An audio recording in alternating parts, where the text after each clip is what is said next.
Hello, this is a continuation of our discussion of our syllabus.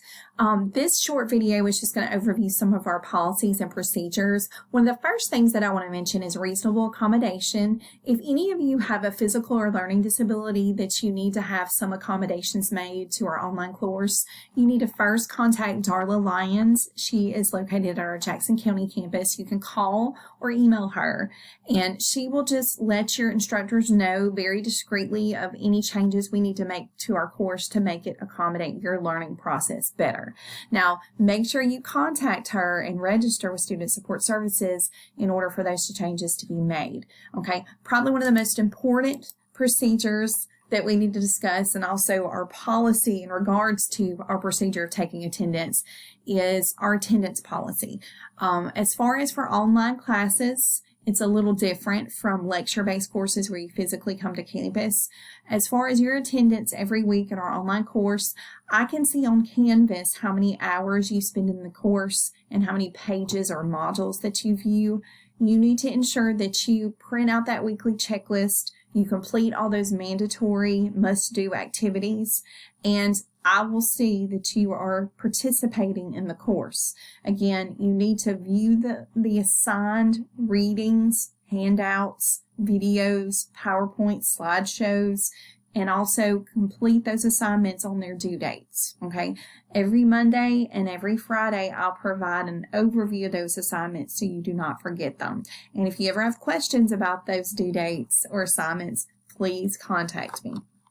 Now, do understand in the English department here at Mississippi Gulf Coast Community College, we have a zero tolerance kind of viewpoint of plagiarism, whether you steal a paragraph from an article you found online, or you take a whole essay that you bought from a paper mill website like helpme.com, or if you take an essay from a friend who's attending another school.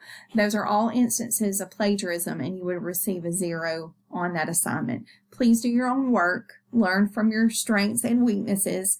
You're not going to learn anything except a bad habit and possibly the repercussions of a bad decision if you plagiarize, okay? And as a whole, before you contact me, always check the syllabus. I keep saying I'm going to buy this t-shirt, but I at least have the photograph of it. And I know the slideshow version of the policies and procedures is a little bit broad, but you're going to notice, let me pause for a minute. You're going to notice that on our modules page, I have a more in-depth overview of our policies and procedures, that letter D. If you click on that letter D, again, you have an overview of our policies and procedures in more detail. You may want to read through this just in relationship to attendance, our assignments. I have each of our major assignments or an overview of a collection of our assignments, online discussions, the grammar quizzes outlined. There are some policies and procedures that overview kind of our rules in relationship to those. So make sure to check those out. Again, it's just a few pages. It just goes more in depth. And it does talk about kind of online behavior, just policies that are important to you understanding how we expect you to behave in this course. Now, as a whole, I'm looking forward to us, working in this teacher-student kind of capacity.